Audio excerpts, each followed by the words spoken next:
Escolástica. A escolástica é o último período da filosofia medieval. Ela vai do século IX ao século XIV, depois da Era Comum. Os filósofos da escolástica vão se dedicar a estudar e a provar a existência de Deus. Esse estudo começa logo após a morte de Jesus Cristo. Então, o JC, quando ele é crucificado, ele vai gerar dentro da religião, do cristianismo, toda uma gama de pensadores que vão analisar toda essa teleologia cristã. Então, como esse estudo começa lá na morte do JC, ele vai sofrer forte influência da filosofia grega. Então, a filosofia medieval ela é muito inspirada pela filosofia grega. Isso fica evidente, por exemplo, quando a gente pega os principais expoentes da filosofia medieval e vê como eles se apropriaram e adaptaram e usaram de base boa parte dos conceitos desenvolvidos na filosofia grega, dentre os quais eu destaco Platão e Aristóteles. O que antecede a filosofia escolástica, que era a patrística, ela vai ser fortemente inspirada pelas ideias de Platão. Santo Agostinho de Hipona vai ser um leitor de Platão e vai utilizar muito das ideias das teorias do Platão para incorporar na teleologia cristã. A exemplo, Platão acreditava no mundo das ideias, no mundo onde tudo seria imutável e perfeito. Essa ideia tem muito a ver com a concepção de paraíso, com a concepção de céu, para a qual nossa alma vai dentro da leitura do cristianismo.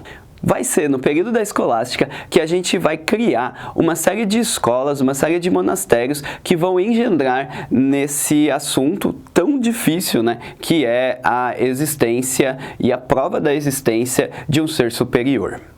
Nesse sentido, não é à toa que a palavra escolástica tem como seu radical escola.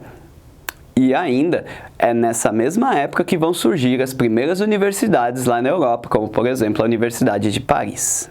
Bom, antes da gente ter a patrística e a escolástica, a gente justificava a existência de Deus a partir dos dogmas, que é a tentativa de justificar, através de uma verdade imutável, a crença religiosa. Então, um dogma no cristianismo, por exemplo, pode ser a ideia da Santíssima Trindade, que Deus é um sujeito que consegue ser três e, ao mesmo tempo, um. Eu preciso fugir um pouco dos meus domínios lógicos para compreender essa ideia. Então, eu utilizo esse dogma como uma coisa que vai ser aceita e não vai ser cogitada. Eu parto daí para criar a minha teleologia. A escolástica vai tentar fazer um pouco mais do que isso. Vai tentar justificar de maneira mais racional e menos dogmática a ideia da fé. Então, a fé, durante esse período, ela começa a ser cogitada e ela começa a ser explicada de outra maneira que não essa maneira mais alegórica que a gente estava acostumado até então. Para isso, a gente vai ter uma aproximação da razão com a fé. Então eu vou ter filósofos, por exemplo, como Tomás de Aquino, talvez o mais proeminente dos filósofos da escolástica. São Tomás de Aquino, ele utilizou as 5 vias para provar a existência de Deus. Vai ser Aquino o filósofo que vai utilizar a razão de forma a provar essa existência e fazer com que essa existência não dependa tanto desses dogmas. Então vamos falar das 5 vias de Tomás de Aquino. A primeira via, a ideia do movimento, vai se dar a partir de uma ideia aristotélica, de um conceito aristotélico, na qual o movimento ele precisa vir de algum lugar. E dentro da teoria do Aquino, a gente vai ter que Deus vai ser esse primeiro movimento, ele vai ser a causa primeira que vai embalar tudo isso. A segunda via é a ideia da causa eficiente. Ela dita que nada acontece do nada, tudo precisa ter algum start, algum começo, algum movimento para daí se movimentar. A ideia é que a segunda via e a primeira, elas estão ligadas, Então, Deus vai ser o primeiro movimento e vai ser aquilo que causa movimento no resto do universo. A terceira via dita que tudo tem um propósito, nada existe por acaso. Então, tudo é necessário, segundo Aquino. E como que as coisas são necessárias num mundo complexo desse? Alguém deve ter pensado nisso, porque senão, como é que você coloca, se a gente pegar o ser humano como exemplo, né? A gente tem uma série de órgãos e todos eles têm funções específicas, ou tiveram em algum momento funções específicas, e sem eles a gente não consegue funcionar direito. Assim também é o mundo, nada existe por acaso. Bom, não sei, pernilongos são talvez um bom contra-argumento. Mas a ideia da necessidade, então, surge como prova da existência de Deus, porque, dada a complexidade do universo, é necessário que alguém tenha pensado nisso tudo.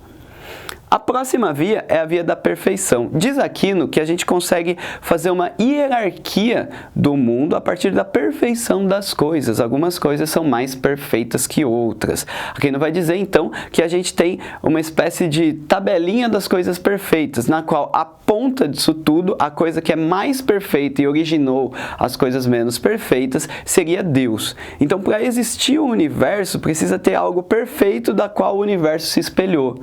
Deus. E para a gente finalizar, vai ter a via do governo supremo, que vai ditar o quê? O universo é algo muito complexo. E aí, se a gente voltar uma, né, ou até duas vias aí, a gente vai entender que esse universo, dado a sua complexidade, para ele funcionar, para ele se estruturar, ele precisa de uma relação entre todas as coisas neles presente.